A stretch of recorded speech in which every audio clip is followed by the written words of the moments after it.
Hello and welcome to video 37 in my Rigging in Maya series. Well, we've come a long way over the course of these 37 videos. My plan with this series was to create something that would take someone with no rigging knowledge and show them how to build a rig in Maya, starting with the basics and working up to more advanced systems. So essentially, after following all these videos, you will be ready to rig anything. And here we are, 2 years after I started recording, putting the finishing touches to the quadruped rig.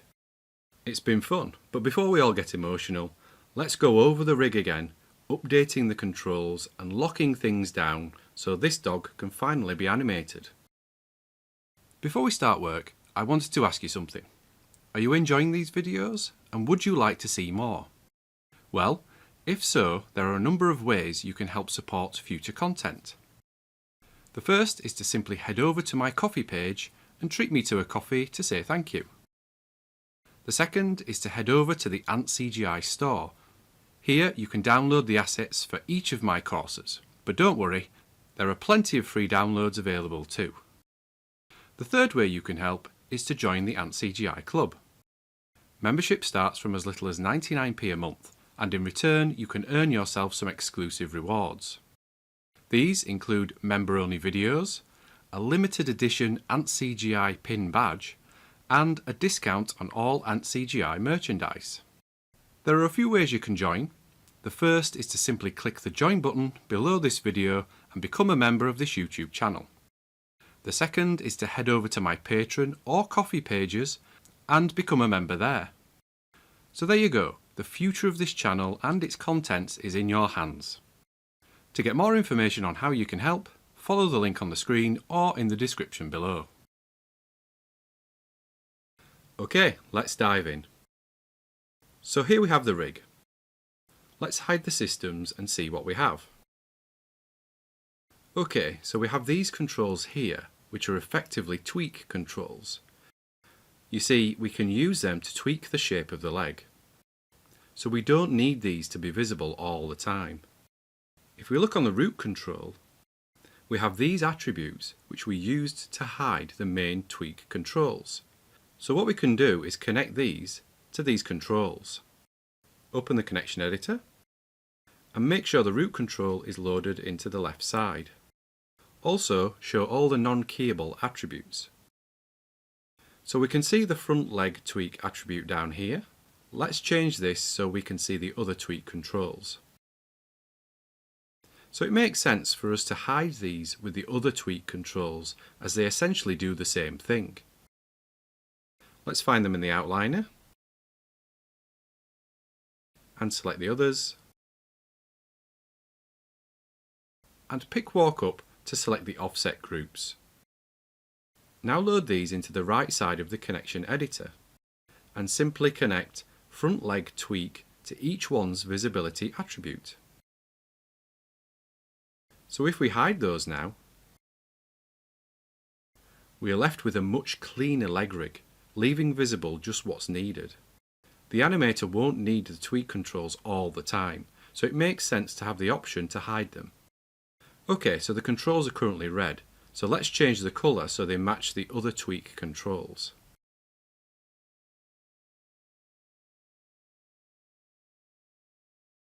Okay, so they are more blue. Like this. Okay, next one. And the last one. So they match now, and visually this is better for the animator. Okay, now let's adjust these controls so they fit the legs a little better. All I'm going to do is just edit the CVs. Actually, we should do both sides at the same time to keep them symmetrical. I need to change the pivot point. So we need to swap the scale center to object. That's better. Let's adjust these next. And work our way down the leg.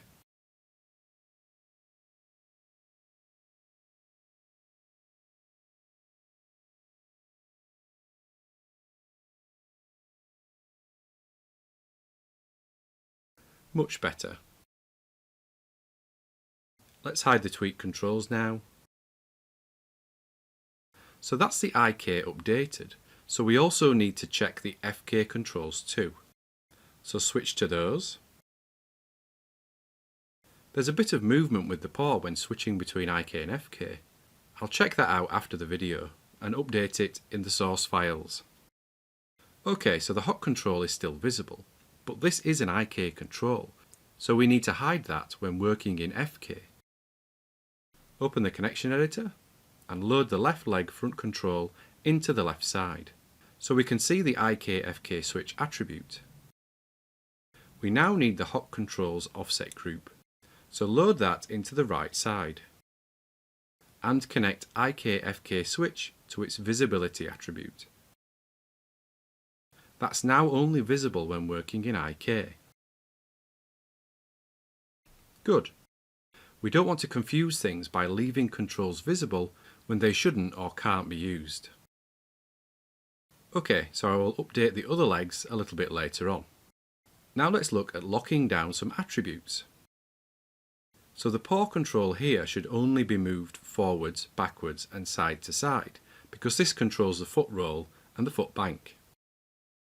We don't need it to rotate just yet or scale, because they don't do anything. So we should lock and hide any attributes the animator doesn't need, or we will end up with them having keyframes added to them, and ultimately it could end up adding issues to the rig. Let's select all four controls, and in the channel box select all the attributes apart from the ones we need. So leave Translate X and Translate Z. Now right click and go down to Lock and Hide Selected. So that's now locked, so it can only be animated like this. Again, simplifying things and leaving nothing available that shouldn't be. Let's check some more controls. The paws look okay. The hock is fine too, we only need this to translate. Looks like we missed a tweak control up here. I'll update that later too, no point going back over the process. In fact, let's check the tweak controls. So make them visible again. We don't need these to scale. They don't do anything when they do, so we should lock the scale attributes. I'll select them. Just check the rotations. Yeah, so they do actually move and deform the leg, so we should keep the rotations. Okay, so just lock and hide the scale and visibility attributes. Looks like I left some history on the curves here when they were first created. So this is another thing to check, because this just adds more baggage to the rig and bloats the scene. So because these are just the controls, I can delete the history on these and they will be fine. I'll go through and check on the other controls and clean those later too. Okay, I'll update this sneaky tweak control before we move on. The next thing I want to update are some of the control names. You see, the main controls are named like this. So with control at the end, but it's an abbreviated version. With the face controls, this has the full control in its name. And this is just down to these being automatically generated using the ribbon creation tool. So what I want to do is bring these back in line with the rest of the rig. Naming conventions are very important when it comes to rigging. Luckily, this is a quick and easy fix. Just go to Modify, Search and Replace Names, set search for to _control_, and replace with to the abbreviated name. Make sure all is enabled so it will check the whole scene. And then click Replace. There we go. Those are all updated. While we're here, let's wire up the option to hide the face controls. Just like the tweak controls, the animator doesn't need to see these all the time. It's likely that the body motion will be animated first, and then the face animation will be added later. We can do this with the connection editor and a simple connection.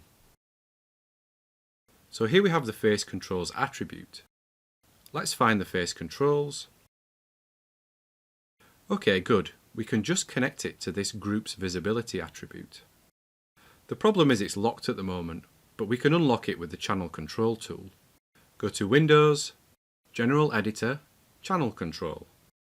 Switch to the Locked tab, select Visibility, and move it over to the non-locked side. Now load the face group into the right side of the connection editor. Let's show non-keyable, and connect face controls to visibility. As easy as that. Now let's go back to the channel control window and lock the visibility attribute again. Let's just find it and move it over. Okay, good.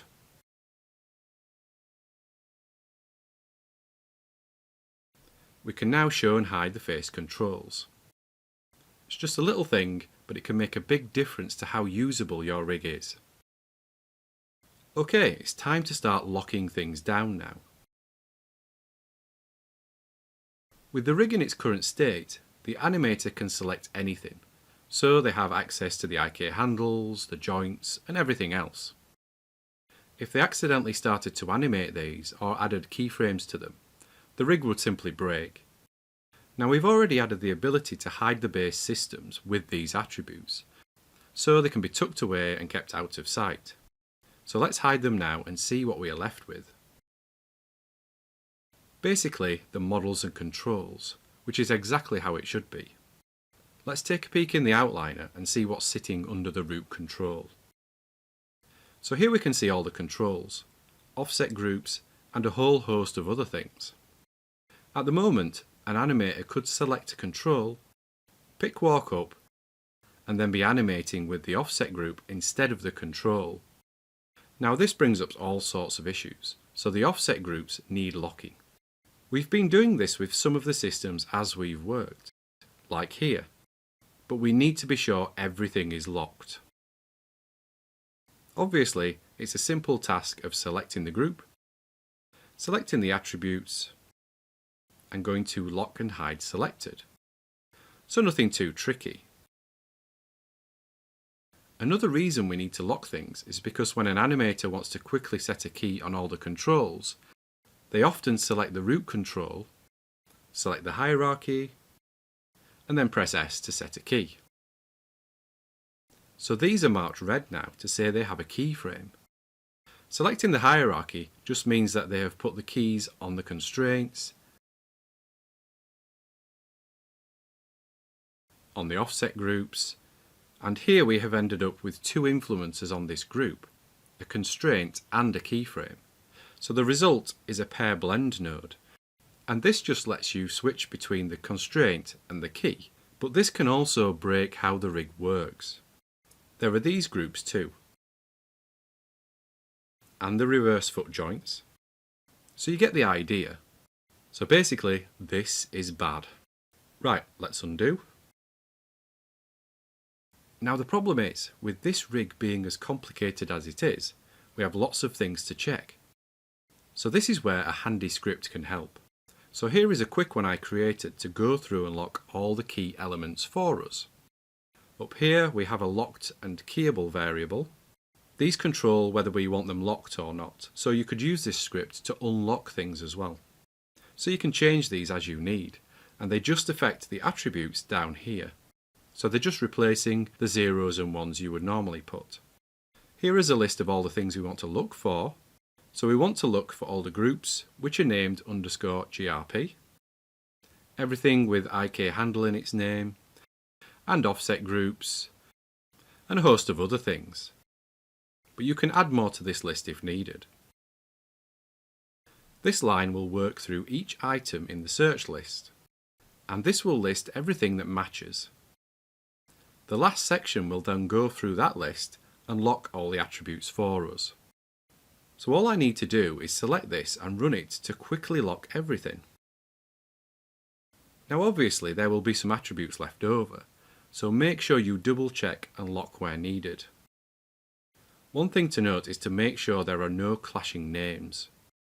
So I found I'd locked the driver groups, which was fine, but I'd also accidentally locked the driver joints for the rear legs, which ended up breaking the IK. So all I had to do was just go back into the rig, check these and unlock them again. So we have the rig locked down, but the animator can still select the models. So let's lock those too. On the root control we have this attribute, and it gives us these three options: unlocked, wireframe and locked. And if you remember, we used the same setup here on the biped rig we created earlier in the series.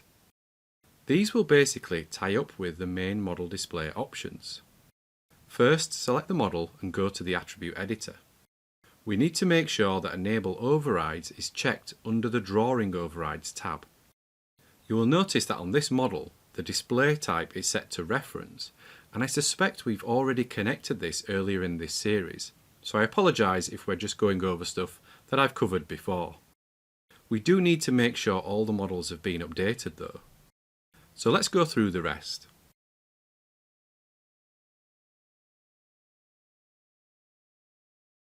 Okay, those are done. So you will see that we can't select the model now because its display type was set to reference. Let's go to the connection editor and load the root control into the left side. Here we have the model's attribute. If I switch it to unlocked, we can select the model now. Let's load that into the right side. If we look under Draw Override, you will see this is already connected to Override Display Type. So the model's attribute is directly controlling the display type. If we switch to Wireframe, the display type is then set to Template. And if we set it to Locked, it will set the display type to Reference and lock the model. So at this point, all the animator can select are the controls. Okay, so the rig is locked down, the models are locked, so let's make things even easier for the animator and give them some quick selection sets so they can quickly select the controls without having to use Select Hierarchy. So first let's select the main body controls.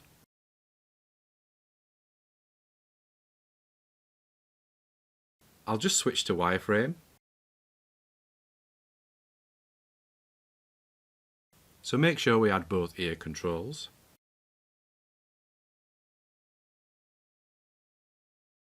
All I'm going to do now is go to Create, Sets, Quick Selection Set, and create one called Body Controls.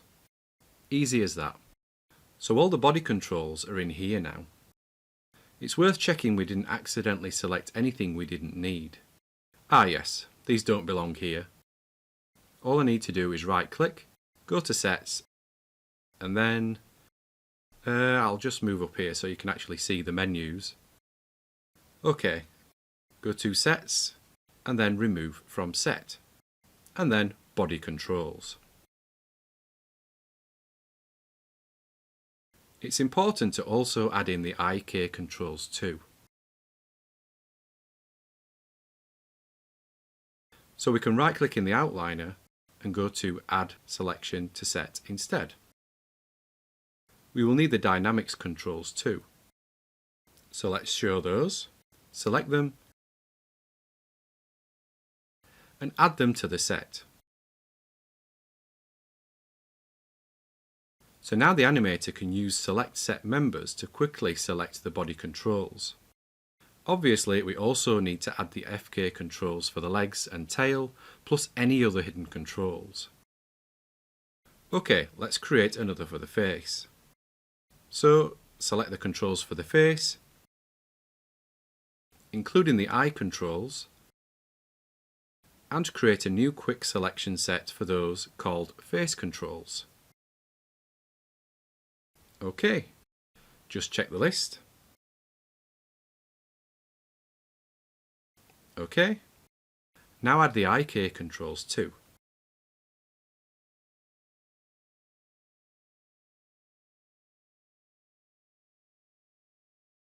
And we can quickly select those too, so the animator can quickly set a key on the whole face pose if needed with this selection set. Looks like the head control is in with this, so let's remove it. Okay, good. And these are just two quick selection sets. If you wanted, you could have one for each leg, or just the front legs and the back leg, or just the spine. You can just divide it up however you want. So while we're here, we may as well remove these sets. Only do this though when you're sure you won't need to bind the skin again. Okay, I'm going to whip through and add the rest of the controls to the selection sets now. So those are updated. And we can quickly select the body and the face controls. And now we have those selection sets, we can go in and tag them all as controllers. Doing this will make animation playback quicker because Maya will know that they're controls and will utilise the GPU along with parallel evaluation to speed up the scene. There are also a couple of other benefits with using them, and I'll go over them shortly. So with the face controls selected, go to Control, Tag as Controller. You will see that we have these tags now, one on each control. Let's find that node. So here it is. Let's focus on the face. And this control. So the first option we can play around with is the visibility mode. Changing this to Show on Mouse Proximity will hide the control when the mouse isn't near it. So it will only be visible when it looks like you want to select it. Now this can be useful for some people and not with others. I've had some animators say they love it and others just want it disabling. So maybe check with your animators before implementing this option. So with a setup like the tail, if we have a control selected and pick walk up, we just end up selecting the offset group. So the animator has to pick walk up twice as much to work their way up the hierarchy. It would be more efficient if we could pick walk directly up to the next control. And we can do this with the controller tags. So we have this parent section here, which lets you dictate what this control's parent should be. To define this, we simply select the control and then the one we want to move up to. So it's parent. And then go to Control, Parent Controller. And the name has been added here. So now if I select this control and pick walk up, we jump to the control instead. Okay, let's update the rest of the tail.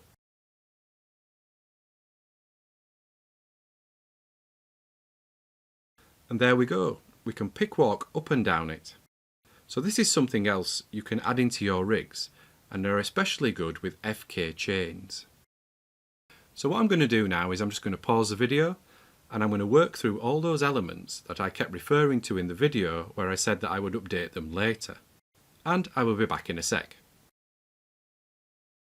Okay, so here we have it, the final rig. Well, I say final, but no rig is ever finished. At this stage, it would be passed to an animator who would offer feedback on how they would prefer to animate with it and any additional controls needed. Bugs also won't show up until an animator has played around with it for a while, so I like to add version numbers to my rigs, like this, to keep track of where we are in the pipeline. For now though, you have a fully rigged dog ready to be animated. What I would recommend at this stage is to go through and add in some space swapping controls to key areas like the Tongai K controls, the pole vector knee controls, and anywhere else that you may need them. I didn't want to go over those in this video, as we've covered them many times before, so please check out the video that's on the screen now to see what space swapping is all about and how you can add it to your rig if you're not sure. One other element I would encourage you to add is a character set. All this will do is add all the attributes that are available to be animated to a character set, and this will store the animation data.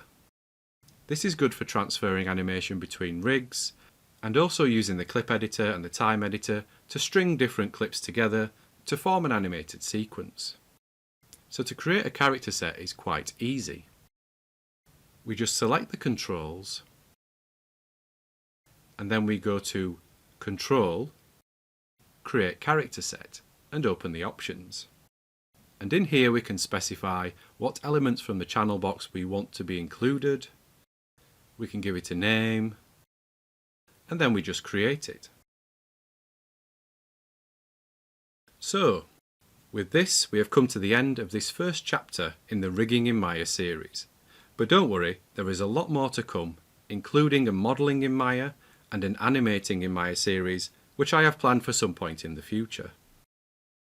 All that's left for me to say is thanks for watching, and remember to hit that like button and also subscribe to keep up to date with future videos in the series. If you have any questions or suggestions, please post them in the comments below, or alternatively, why not join the antCGi community Discord group, where me or other members of the community will be more than happy to help. Remember, to help support future content and keep these videos free, visit the antCGi store or join the antCGi club. Alternatively, if you would just like to show your appreciation for these videos, why not treat me to a coffee at my coffee page? The link is on the screen now and in the description below. Thanks again for coming with me on this journey. This is antCGi signing off, and I will see you on the next one.